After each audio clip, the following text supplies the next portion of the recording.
అందరికీ నమస్కారం అండి. తెలుగు కథల సంపుటికి స్వాగతం. నా పేరు శ్వేత. ఈరోజు మనం చెప్పుకోబోయే కథ సత్యవాడ సోదరీమణులు గారు రచించిన మమతల పందిరి అనే కథను విందామండి. కథలోనికి వెళ్లే ముందు మన ఛానల్ని మొదటిసారిగా చూస్తున్న వారైతే సబ్స్క్రైబ్ చేసుకోవడం మర్చిపోకండి. కథను పూర్తిగా విన్న తర్వాత లైక్ చేయడం, షేర్ చేయడం అస్సలు మర్చిపోవద్దండి. ఇంకెందుకండి ఆలస్యం, కథలోనికి వెళ్ళిపోదాం. ఏమండి, మీ అమ్మా నాన్నల్ని రావద్దని ఫోన్ చేసేద్దాం అంటూ ఆఫీస్ నుంచి రాగానే భర్తకి కాఫీ అందిస్తూ అంది రాగిని. మౌనంగా కాఫీ తాగుతూ ఆలోచిస్తున్నాడు రాజీవ్. అతని తల్లిదండ్రులు 2 ఏళ్ల తర్వాత కొడుకుని, కోడల్ని, మనవల్ని చూడ్డానికి ఇప్పుడే వస్తున్నారు. ప్రేమాభిమానాల్ని మూటగట్టుకొని మరీ ప్రయాణమవుతున్న వాళ్ళని రావద్దని చెప్పడం ఎలా అంటూ రాజీవ్కి ఏమీ తోచటం లేదు. ఏమండి, సరేనా అంటూ రెట్టించింది రాగిని.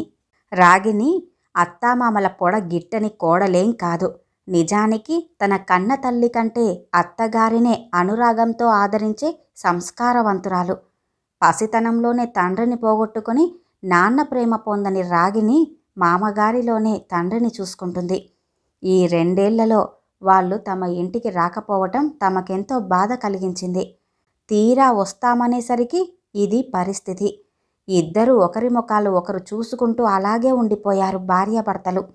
2 నిమిషాల తర్వాత రాజీవ్ అన్నాడు, రాగిని, నాకెందుకో మనస్కరించటం లేదు. వేరే ఏదైనా ఉపాయం తడితే బాగున్నో అన్నాడు. భర్త ఆ మాట అనడం సబబే మరి. 2 ఏళ్ల క్రితం వరకు అత్తామామలు తనతో పాటే కలిసి ఉన్నారు. మరిది చంద్రం ప్రమోషన్ మీద గోవా వెళ్ళిపోవటం, వెంటనే తోడికోడలు శ్వేత నిలతప్పటంతో పెద్ద దిక్కుగా తమ తల్లిదండ్రులే తమ దగ్గర ఉండాలని చంద్రం వాళ్ళని తీసుకెళ్లాడు. శ్వేతకి పురుడు పోసి వెంటనే వచ్చేస్తానే, నిన్ను పిల్లల్ని చూడనిదే తోచదు నాకు అంటూనే బయలుదేరారు అత్తగారు. ఆవిడకి తనని వదిలి వెళ్ళటం ఎంత కష్టంగా కనిపించిందో తనకీ అంతే. అటు ఉద్యోగ బాధ్యత, ఇటు సంసార బాధ్యత నిర్వర్తించటంలో ఉండే సాధక బాధకాలు అత్తగారు వెళ్ళిపోయేదాకా తను ఎదుర్కోవలసిన అవసరమే రాలేదు. తనకి ఒకవేళ షిఫ్ట్ డ్యూటీలైతే పిల్లల్ని ఆవిడే చూసుకునేవారు. ఇంటి పనులు సరే సరి. నువ్వేం చేస్తావమ్మా, బొత్తిగా చిన్నపిల్లవి, ఉద్యోగం చేసి అలసిపోయి వస్తావు అంటూ గారాబంగా చూసేవారు అత్తగారు. అలాంటిది ఒక్కసారిగా ఆవిడ వెళ్ళిపోతే ఇంటి మాట ఎలా ఉన్నా మనసు వెలితిగా అయిపోయింది. ఆ వెలితి తీర్చడానికా అన్నట్లుగా అప్పటిదాకా ఖాళీగా ఉన్న పక్క వాటాలోకి రాకేష్ కుటుంబం అద్దెకు దిగారు. రాణితో తన పరిచయం ఎంతగా అల్లుకుపోయిందంటే అన్ని బంధాలు మించి హృదయాలను పెనవేసింది. నానమ్మ, తాతయ్య ఊరికి వెళ్ళిపోవటంతో రవి, రాధికలు అయితే చైతన్యం కోల్పోయారనే చెప్పాలి. లాలించి బుజ్జగించి వాళ్ల చేత ప్రతి పని చేయించేది నానమ్మ. స్కూల్ నుంచి తీసుకొచ్చి షికారు తీసుకెళ్ళి కథలు చెప్పి ఆడించి ఆ తర్వాత చదువులో నిమగ్నం చేయటంలో వాళ్ళకి చదువు కష్టమనిపించేదే కాదు. ప్రతి క్లాసులోనూ ఫస్ట్ ర్యాంకు తెచ్చుకుంటూ ఉత్సాహంగా ఉంచే తాతగారు వెళ్ళిపోయేసరికి ఆ పసి మనసుల్లో స్తబ్దత అలుముకుంది. వాళ్ల వయసుతో పాటే ఉన్న రాణి కూతుళ్ళు మేరీ, రోజా ఆ స్తబ్దతను ఇట్టే మాయం చేశారు. ఆటపాటల్లోనూ చదువు సంధ్యల్లోనూ నలుగురు ఒక్కటిగా అయ్యారు. ఒకరి పద్ధతులు మరొకరికి చిటికలో అలవడ్డాయి. శుక్రవారం అమ్మవారి గుడికైనా, ఆదివారం చర్చికైనా ఆ 2 కుటుంబాలు కలిసే వెళ్తున్నాయి. ముద్దు ముద్దుగా రోజా భగవద్గీత చదవటం నేర్చుకుంది రవి దగ్గర. రాధిక, రవి బైబిల్ కథలు చెప్పుకుంటూనే నిద్రలోకి జారుకుంటున్నారిప్పుడు. పిల్లల మంచం మీది నుంచి బైబిల్ పుస్తకాన్ని తీస్తూ చిరునవ్వుతో రాజీవ్ రాగిని చేతికి అందిస్తూ అన్నాడు, మన పిల్లలు దీన్ని బాగా అవపోసన పట్టించేశారు కదా అంటూ. అవును మరి, వాళ్ళ రోజా అయితే రాగయుక్తంగా భగవద్గీతను చదివి గీతా సమాజంలో ఫస్ట్ ప్రైజ్ తెచ్చుకోలేదు అంటూ పుస్తకాన్ని భద్రంగా అల్మారాలో పెడుతూ నవ్వుతూ అంది. ఆ 2 ఇళ్లల్లోనూ బైబిల్, భగవద్గీత కలిసి కాపురం చేస్తున్నాయి. నిజానికి ఆ 2 కుటుంబాలు ఏకమైపోయాయి. ఒకరికొకరు అన్నింటా చేదోడు వాదోడై కాలాన్ని కరిగిస్తున్నారు. రాణి ఓ ప్రైవేటు కాలేజీలో పార్ట్ టైం లెక్చరర్గా పనిచేస్తోంది. ఆమెకు రాగిని కంటే కాస్త ఎక్కువ తీరిక దొరకటంతో ఆదరా బాదరాగా రాగిని ఆఫీస్కి పరిగెత్తవలసి వచ్చినప్పుడల్లా రాణియే రవి రాధికల బాధ్యత పూర్తిగా తీసుకుంటుంది. తన స్నేహితురాలు తెల్లవారుజామున ఆఫీసుకి వెళ్ళవలసి వస్తే స్నానం చేయించటం మొదలు కొసరి కొసరి అన్నం తినిపించి తన పిల్లలతో పాటుగా వాళ్ళను కూడా తయారు చేసి నలుగురికి కలిసి లంచ్ బాక్సులు కట్టి స్కూల్లో దిగబెట్టడం వరకు అన్నీ తానే చేస్తుంది. ఇక రాగినికి నైట్ డ్యూటీ పడిందా, ఇక సరే సరి ఆ నలుగురు పిల్లల అల్లరి పూర్తిగా తనే భరిస్తుంది. నాకు ఇదేం పనిష్మెంట్ డియర్, మనం ఇద్దరే చాలనుకుంటే ఇప్పుడు నువ్వు నలుగురికి తల్లివైపోయావు. నేను ఏ సాయంత్రం ఏ ప్రోగ్రాం ప్లాన్ చేసుకుందామనుకున్నా నువ్వు ఈ అవతారంలోనే ఉంటున్నావు. నీ సైన్యంతో సతమతమవుతూ తెగ ఆనందపడిపోతావు తప్ప ఈ దీనుణ్ణి కరుణించవేం? అర్ధరాత్రిళ్ళు కూడా నాకు బెడ్రూమ్లో ఒంటరితనమే మరి అంటూ రాకేష్ గోముగా ఎన్నోసార్లు తన మనోభావాల్ని వ్యక్తపరిచాడు కూడా. రాణి కొంటెగా నవ్వి, బాగుందండి, ఇరుగు పొరుగు అన్నాక ఒకరికొకరం ఈ మాత్రం సహాయం చేసుకోకపోతే ఎలాగండి అని సమాధానపరుస్తుంది. తమ అత్తామామల రాక గురించి ఆలోచిస్తున్న రాగిని దంపతుల ఆలోచనలు చెదరగొట్టేస్తూ బిలబిలమంటూ నలుగురు చిన్నారులు వాళ్ళ వెనక రాణి లోపలికొచ్చేశారు. అరే, మీరిద్దరూ చాలా సీరియస్ మూడ్లో ఉన్నట్టున్నారే అంటూ అయోమయంగా చూపులు చూస్తూ కూర్చుండిపోయిన రాగిని చెయ్యి అందుకుంటూ, ఏమైంది రాగిని అంటూ అడిగింది రాణి. అదే స్థితిలో ఉన్న రాజేష్, అదే మా అమ్మా నాన్నలు పైవారంలో వస్తామని ఉత్తరం రాశారు కదా, ఆ విషయంలోనే చిన్న సమస్య వచ్చి పడింది చెల్లమ్మ అంటూ అన్నాడు. ఆ మాటలకు రాగిని భర్తను ఉరిమి చూసింది. ఆ చూపులతో అతని మాటలకు బ్రేక్ పడింది. నిజమే, తమ మనస్సుల్లోని అలజడి ఏమిటో రాణి ఏమాత్రం పసిగట్టినా ఎంతో నొచ్చుకుంటుంది మరి అని మనసులోనే అనుకున్న రాజీవ్, ఈ నలుగురు పిల్లల్ని ఇంత చక్కగా ముస్తాబు చెయ్యటానికి ఎంతసేపు కుస్తీ పడి ఉంటావమ్మా నువ్వు అంటూ మాట మార్చేశాడు. చేమంతులతో అల్లిన జడలు, గోరెంటాకుని పెట్టిన సన్నని వేళ్ళు, ఆడపిల్లలు మురిపెంగా కనిపిస్తున్నారు మరి. రాణి నవ్వుతూ, ఇలాంటి ముచ్చటైన అలంకరణ అంటే నాకు చిన్నప్పటి నుంచి ఎంతో ఇష్టం అన్నయ్యా. నా సరదా తీర్చుకొమ్మన్నట్టుగా నాకు ఇద్దరు ఆడపిల్లలే. ఇవన్నీ ఎంతో కళాత్మకమైనవి, కానీ చేత కావద్దు. నా అదృష్టం పండి ఇదిగో ఇక్కడికొచ్చి పడ్డాం. రాగిని శిష్యరికంలో అన్నీ నేర్చేసుకున్నానన్నయ్యా అంటూ రాగిని వైపు కృతజ్ఞతగా చూస్తూ జవాబిచ్చింది రాణి. అవునంటండి, రాణి అప్పుడప్పుడు చెబుతూ ఉంటుంది నాకు. తన చిన్నతనంలో తనకి పూలజడ వెయ్యమని, బొట్టు కాటుక పెట్టి ముస్తాబు చేస్తే గాని స్కూలుకి వెళ్ళనని ఏడ్చేదట. మతాన్ని మంటగలిపే నీ కోరికలు పాడుగాను ఇలా అంటావనే నేను హిందువుల పిల్లలతో స్నేహమే చెయ్యొద్దు అంటాను. వాళ్లతో నీకేమిటి అంటూ కస్సుమనేదట వాళ్ళమ్మ. అయినా పట్టు వదలక మీ చెల్లాయి మాత్రం దెబ్బలు తింటూనే ఉండేదట అంది రాగిని నవ్వుతూ.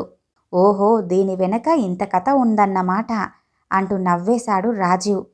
ఇది గతమన్నయ్యా, ఇప్పుడిక మా శ్రీవారు దేనికి అభ్యంతరం చెప్పరు అంటూ రాణి కూడా నవ్వేసింది. నేను చూస్తూనే ఉన్నాను కదమ్మా, రాకేష్ చాలా సంస్కారవంతుడు అన్నాడు రాజు. మీరు కూడా నిజానికి మహోన్నతులన్నయ్యా. మీది ఎంత సంప్రదాయమైన కుటుంబమైనా మా పిల్లల్ని చేరదీసి మురిపెంగా చూస్తున్నారు అంటూ మెచ్చుగోలుగా అంది రాణి. ఊరుకో రాణి, మతాలదేముంది, మనసులు కలిస్తే అంతా ఒక్కటే.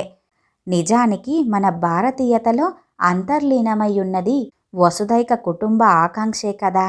మతపరమైన ఇన్ని మారణ హోమాలు, హత్యాకాండలు జరుగుతుంటే మన శాంతి వీణ అపశృతులనే పలుకుతున్నట్లుగా అనిపిస్తోంది. ఈ మధ్య క్రైస్తవులపై జరిగిన దారుణాలు తలుచుకుంటుంటేనే మా మనసులు సిగ్గుతో కుంచించుకుపోతున్నాయి. చర్చి ముంగిటే భగవంతుని గురించి 4 మాటలు చెప్పాలని విదేశాల నుంచి వచ్చిన వాళ్ళు ఘోర హత్యలకు గురి కావటమా అంటూ వేదనగా అంది రాగిని. బాధపడకు రాగిని, కొందరైనా మేలా ఆలోచిస్తే దేశంలో ఇప్పటికైనా మార్పు రాకపోతుందా? మనుషులపైన నాకు అపారమైన నమ్మకం కూడా ఉంది. మనం పిల్లల్ని ఈ తేడాలేవి సోకకుండా పెంచుదాం. రేపటి తరం వాళ్ళు ఇలాంటి పరిస్థితులు ఎదుర్కోకూడదని ఆశిద్దాం అంటూ స్నేహితురాళ్ళిద్దరూ కూడా చాలాసేపు కబుర్లలో పడిపోయారు. అరే, అసలు విషయం చెప్పడం మర్చిపోయాను. క్రిస్మస్ వస్తుంది కదా, అందుకే వీళ్ళందరికీ కొత్త బట్టలు తీసుకోవటం కోసం షాపింగ్కి వెళ్దామని అడగటానికి వచ్చిన దాన్ని. అది మర్చిపోయి ఏదేదో మాట్లాడుతున్నాం అంది రాణి. భలే దానివే రాణి, 6 దాటిపోయింది కదా, అయినా పర్లేదు, వెళ్ళొచ్చేద్దాం అంటూ తను తయారయ్యింది రాగిని. అనుకున్న దానికంటే 2 రోజులు ముందుగానే రాజీవ్ తల్లిదండ్రులు వచ్చేశారు. వాళ్ళని చూస్తూనే రాజీవ్ రాగిని ఒక్క క్షణం బిత్తరపోయారు. ఏమర్రా అలా చూస్తున్నారేంటి, అనుకున్న కన్నా ముందే వచ్చేశామనా అంటూ ఆటో డ్రైవర్కు డబ్బులిస్తూ అన్నాడు తండ్రి రాఘవరావు. అబ్బే, అదేం లేదులే నాన్నా అంటూ తడబడ్డాడు రాజీవ్. అదేం మాట మామయ్య, ఈ 2 ఏళ్ళు 2 యుగాలుగా గడిచిపోయాయి మాకు. మీరు ముందు లోపలికి పదండి, బాగా పొద్దెక్కింది. మామయ్య గారు అసలే ఆకలికి ఆగలేరు. వేన్నీళ్లు రెడీగా ఉన్నాయి, స్నానాలు కానిస్తే ఫలహారాలు చేసేద్దాం. మీ అబ్బాయి సామాన్లన్నీ లోపలికి తీసుకొస్తారులేండి, మీరు ముందుగా లోపలికి రండి అంటూ తమ మనోభావాలు వ్యక్తం కాకూడదని తమ అత్తామామలను తొందర చేసింది రాగిని. రాగిని, పిల్లలేరి అంటూ ఆఫీస్ నుంచి వస్తూనే అడిగాడు రాజు. భర్త ముఖంలో అలసట, ఆందోళన కనిపెట్టిన రాగిని, ఎందుకండి అంత కంగారు, ముందు టీ తాగండి, జరగకూడనిది ఏది జరగదులేండి, మీరు భయపడకండి అంటూ అంది రాగిని.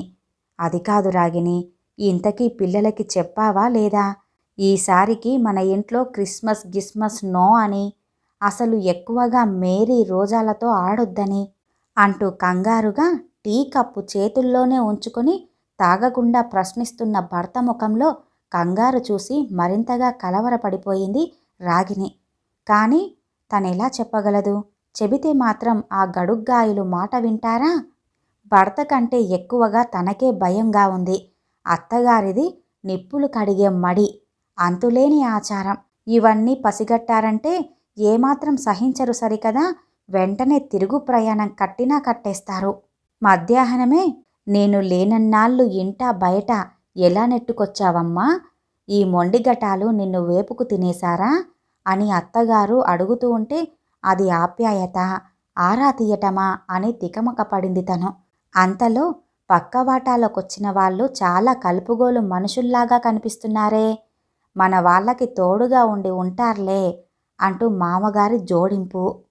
అలా ఏం లేదు మామయ్య, రవి రాధిక పెద్దవాళ్ళవుతున్నారుగా, వాళ్ళ పనులు వాళ్ళే చేసుకోవటం అలవాటు చేస్తున్నాను. పెద్దవాళ్ళు మీరు మా దగ్గర లేకపోయేసరికి మా అవస్థలేవో మేము పడక తప్పేదేముంది అంటూ సర్ది చెప్పింది రాగిని. రాగిని, నువ్వే పిల్లలతో మాట్లాడవే, నువ్వేమీ జరగదంటూ నీళ్లు నములుకుంటూ కూర్చుంటే కాదు, వాళ్ళకి గట్టిగా చెప్పాలి మరి. తిట్టో కొట్టో భయపెట్టో నోరెత్తకుండా చెయ్యకపోతే లాభం లేదు. అమ్మా నాన్నల ముందు వాళ్ళు అన్నీ వాగేస్తారు. అప్పుడిక మన పని చేతులు కాలాక ఆకులు పట్టుకున్నట్టుగా అవుతుంది అన్నాడు రాజీవ్. అబ్బా, అంత పైకెందుకు వెళ్ళిపోతారండి మీరు, అంతగా ఆలోచిస్తున్నారెందుకు? పిల్లలకు ఎలాగైనా నేనే నచ్చజెబుతాను, చల్లారిపోతుంది, ఆ టీ తాగండి ముందుగా అంటూ హెచ్చరించింది భర్తని రాగిని. ఏమో, ఏం నచ్చజెబుతావో ఏమో, నా తల తిరిగిపోతుంది బాబు. అటు పెద్దవాళ్ల చాదస్తం, ఇటు ఈ పసివాళ్ల ఉత్సాహం, ఈ రెండింటి మధ్య మన మనసులు నలిగిపోతున్నాయి అన్నాడాయన. ఒక్క గుక్కలో టీ తాగేసి విసురుగా కప్పు టీపాయ్ మీద పడేసి బయటికి వెళ్ళిపోయాడు రాజీవ్. అత్తామామల చెవిన పడకుండా పిల్లలకి విషయాన్ని వివరించి చెప్పాలని శతవిధాలా ప్రయత్నించింది రాగిని. నానమ్మ తాతయ్యలు వచ్చేసరికి వాళ్ళని క్షణం కూడా వదిలిపెట్టకుండా వాళ్ళనే అంటిపెట్టుకుంటున్నారు పిల్లలు. హోంవర్క్ చేయించే నెపంతో పిలిచి చెబుదామనుకుంది రాగిని. తాతయ్యే ఇవాల్టి హోంవర్క్ చేయిస్తారు, తాతయ్య దగ్గరే కూర్చొని చదువుకుంటాం, మాకు ఏది అర్థం కాకపోయినా ఎంచక్క తాతయ్యే వివరించి చెబుతారు అన్నాడు రవి. 8 దాటాక అన్నాళ్ళు పెట్టే మిషతో పిల్లల్ని దగ్గర కూర్చోబెట్టుకొని లాలనగా వాళ్ళకి బ్రెయిన్ వాష్ చెయ్యాలనుకుంది రాగిని. కానీ వాళ్ళు కుదరనిస్తేగా. ఎన్నాళ్ళైపోయిందో నానమ్మ మాకు అన్నం తినిపించి. నాకు నువ్వేం అక్కర్లేదు. బోల్డన్ని కథలు కబుర్లు చెబుతూ నానమ్మే ఈరోజు అన్నం తినిపిస్తుంది మాకు అంది గోముగా రాధిక. ఇక వీళ్ళని రహస్యంగా పట్టుకోవడం తన వల్ల కాదని ముందే చెప్పి ఉండాల్సింది అని విసుగ్గా అనుకుంది రాగిని. ఆ రాత్రి నానమ్మ తాతయ్యల దగ్గరే నిద్రపోయారు ఆ పిల్లలు. ఒంటిళ్ళు సర్దుకొని పనులన్నీ చక్కబెట్టుకొని తన బెడ్రూంలోకి ఉసూరుమంటూ వెళ్ళిపోయింది రాగిని. భర్త మగత నిద్రలో ఉన్నాడు. ప్రేమగా అతన్ని చూస్తూ నిట్టూర్చిందావిడ. లేనిపోని గొడవ వచ్చి పడింది. ఈ బెంగతో ఈయన భోజనం కూడా సరిగ్గా చేయనట్లున్నాడు. ఏమాత్రం అలికిడైనా భర్త నిద్ర చెదిరిపోతుందేమో అన్నట్టుగా నెమ్మదిగా లైటు తీసేసి తను కూడా మంచాన్ని ఆశ్రయించింది. రాజుకి మెలకువ రానే వచ్చింది. దిగ్గున లేచి కూర్చొని, ఏం రాగిని, పిల్లల్ని దారికి తెచ్చావా అంటూ మళ్ళీ ప్రశ్నించాడు. ఎక్కడండి? శతవిధాల ప్రయత్నించినా వాళ్ళు పట్టు చిక్కడం లేదు. ఒక్క క్షణమైనా అత్తయ్య మామయ్యలను వదిలి ఉంటున్నారా? ఉండటం లేదు అంది రాగిని. మరెలా రాగిని? అమ్మా నాన్నలవి మరీ ఛాందస భావాలు. రాకేష్ కుటుంబంతో మన అనుబంధం చూశారంటే ఇంకేమైనా ఉందా అంటూ తల పట్టుకున్నాడు రాజు. ఇక రాగిని భర్తకి ధైర్యం చెప్పలేకపోయింది. ఏమోనండి, ఈ సమస్యను ఎలా పరిష్కరించాలో నాకు అంతుపట్టడం లేదండి అంటూ అనేసింది బేలగా. ఆ రాత్రి ఇద్దరికీ నిద్ర కరువయ్యింది. రాణి వాళ్లతో స్నేహానుబంధం పెంచుకుంటున్నప్పుడు, పిల్లలు ఒక్కటిగా అల్లుకుపోతున్నప్పుడు ఇంత దూరం ఆలోచించలేదు. మానవత్వాన్ని మించిన మతం ఏముందని అనుకున్నారే తప్ప తమ ఇంటి పెద్దల ముందు తలవంచుకోవలసిన పరిస్థితి వస్తుందని అప్పుడు తలపుకు రాలేదు. తెల్లవారటంతోనే ఇంట్లో హడావిడి మొదలైంది. అత్తగారు వైదేహి మడి కట్టుకొని వంటకి ఉపక్రమించింది. నానమ్మ పక్కనే కూర్చొని ఆమెకు కావలసినవన్నీ అందిస్తోంది రాధిక. చూసావా నానమ్మ, నిన్ను ముట్టుకోకుండానే నీకు ఎలా సహాయం చేస్తున్నానో చూసావా? నాకు మడిచీర కట్టుకోవటం నేర్పించు నానమ్మా అంటూ గారాలు పోతున్న మనవరాలిని కళ్ళతోనే ముద్దాడుతూ, నా బంగారు తల్లి, నీకన్నీ నేర్పుతానమ్మా అంటుంది వైదేహి. తాతయ్యతో వాకింగ్కి వెళ్ళి వచ్చిన రవి, అబ్బా ఎన్నాళ్ళయ్యిందో తాతయ్య మనం ఇలా సరదాగా వాకింగ్కి వెళ్ళి రావటం. నువ్వు నానమ్మ వచ్చేస్తే ఎంత బాగుందో తెలుసా అన్నాడు రవి. తన తల్లిదండ్రులతో తన పిల్లలు ఇలా ప్రేమగా మెలగటం చూస్తుంటే రాజీవ్కి ఆనందంగానే ఉంది. కానీ ఏమూలో ములుకులా ఈ భయం ఒకటి తొంగి చూస్తోంది. వాళ్ల కబుర్ల మధ్య దొర్లిన ఓ మాటకి రాజు అదిరిపడ్డాడు. భార్య దగ్గరకు పరిగెట్టాడు. ఇక తుఫాను రేగిపోయింది అన్నాడు. ఇల్లు ఊడుస్తున్న రాగిని చీపురు పక్కన పడేసి, ఏమయ్యిందండి అంటూ ఆత్రంగా అడిగింది. మనం మర్చిపోయాం. ఇవాల్టి నుంచే పిల్లలకి సెలవులు. నిన్నంటే ఎలాగో గడిచిపోయింది. ఇక ఈ రోజు నుంచి సెలవులు మొదలు. ఇక వీళ్లను పట్టగలమా? నలుగురు కలిసి ఇల్లు తీసి పందిరేస్తారేమో. మనం వీల్లేదు అని చెప్పేలోగానే వీళ్ళంతా కలిసి మనింట్లోనే క్రిస్మస్ సందడి మొదలు పెట్టేస్తారేమో. ఇక అమ్మా నాన్నల దగ్గర మనమేమీ దాచలేం. వాళ్ళు ఉగ్రరూపం దాల్చటం ఖాయం. ఆ కోపాన్ని, ఆ రుద్ర రూపాలని మనం తట్టుకోలేమేమో రాగిని అంటున్న భర్త మాటలకు రాగిని ముఖం వాలిపోయింది. ఛా, మనం పొరపాటు చేశామండి. అత్తయ్య మామయ్య మేము వస్తున్నామని ఉత్తరం రాసినప్పుడే వీళ్ళ నోటికి తాళం, కాళ్లకు కళ్ళెం వేసి ఉండాల్సింది అంది రాగిని. పోనీ ఓ పని చెయ్యకూడదు అంటున్న భర్త వైపుకి ఏమిటి అన్నట్టుగా చూసిందావిడ. ఇవ్వాల్టికి నువ్వెలాగైనా ఆఫీసుకి సెలవు పెట్టేసేయ్. పిల్లల్ని కనిపెట్టుకొని ఉండు. అమ్మా నాన్నల్ని ఏ గుడికో పంపించి పిల్లల్ని మందలించు. ఏమంటావు అన్నాడాయన. అమ్మో, నాకస్సలు కుదరదండి. రాగానే ఒంటిల్లు అప్పగించడం బాగుండదని నిన్న సెలవు పెట్టేశాను. ఆ పనేదో మీరే చెయ్యండి అంది రాగిని. చంపేశావు పో, మా ఆఫీసులో ఇన్స్పెక్షన్ ఉంది. నాకస్సలు కుదిరి చావదు అంటూ దడదడలాడిపోతున్న గుండెలతో ఇద్దరూ ఉద్యోగ ధర్మం నిర్వర్తించారు. ఒకరిని మించి మరొకరు ఆతృత పడుతూ ఒకేసారి ఇల్లు చేరారు. మోసి ఉన్న తలుపులు, బిగించి ఉన్న తాళం కప్ప ఆ జంటని మరింత కలవరపరిచింది. వీళ్ళంతా ఏమైనట్టు అనుకుంటూ, ఏమో రాగిని, అమ్మా నాన్నలకు ఈ విషయమంతా తెలిసిపోయి మన మీద కోపగించుకొని వెళ్ళిపోయుంటారు. మన వెధవలకి పనేముంది, ఆ పిల్లల దగ్గరికి పోయుంటారు అన్నాడు రాజీవ్. మౌనంగా రాణి ఇంటికి పరిగెత్తింది రాగిణి. భార్యనే అనుసరించాడు రాజీవ్. ఆ దంపతుల కంటపడిన దృశ్యం వాళ్ళని చకితుల్ని చేసింది. రెప్పలు ఆర్పకుండా చూస్తూ ఉండిపోయారు. రాఘవరావు పిల్లలందర్నీ కూడా పక్కన కూర్చోబెట్టుకొని క్రిస్మస్ చెట్టుని తనే అలంకరిస్తున్నాడు. వైదేహి రాణికి కేక్ తయారు చేయటంలో సహాయపడుతుంది. అలా నిలబడిపోయారే, లోపలికి రండి అంటూ రాజీవ్ చెయ్యందుకున్నాడు రాకేష్. ఏరా బాబు, నన్ను మీ అమ్మని ఇలా చూస్తూ నమ్మలేకపోతున్నావు కదూ? ఏ అలజడి రేగుతుందోనని హడలిపోయారా మీ ఇద్దరూ అంటూ అన్నాడు తండ్రి. అది కాదు నాన్న, మరి మీరు ఏమనుకుంటారోనని అంటూ రాజీవ్ అనబోతుంటే, మతాలకు అతీతంగా పెనవేసుకుపోయిన మీ స్నేహాన్ని మరుగుపరచటం కోసం మదనపడిపోయారు మీ ఇద్దరు అంటూ రాఘవరావు బిగ్గరగా నవ్వి అన్నాడు. నాన్న, అయితే మీరు మమ్మల్ని అర్థం చేసుకున్నారా? మా స్నేహాన్ని ఆమోదిస్తున్నారా? అయితే నాకు చాలా సంతోషంగా ఉంది నాన్న అంటూ రాజు పసిపిల్లాడిలా గంతులేశాడు. నిజం మామయ్య గారు, మన ఆచారాలకు మన పద్ధతులకు పొంతన లేదని, మన సనాతన ధర్మాలను కూలదోస్తున్నారని మీరు అత్తయ్య గారు ఇంకా మా ముఖాలు చూడరు అనుకున్నాము. అందుకని విషయం మీదాకా రానివ్వకూడదని జాగ్రత్త పడ్డాం అంది రాగిణి. మీరైతే ఇలా అనుకున్నారు కానీ పసి మనసుల్లో రహస్యాలకి దాపరికాలకు చోటెక్కడిది? మా ఒడిలోనే పెరిగిన మా మనవలు ఎప్పటికప్పుడు అన్ని ఉత్తరాలలో రాస్తూనే ఉన్నారు. రవి బైబిల్ గొప్పతనాన్ని గురించి ఎంత గొప్పగా రాశాడో తెలుసా? ఆ ఉత్తరాన్ని దాచిపెట్టాం.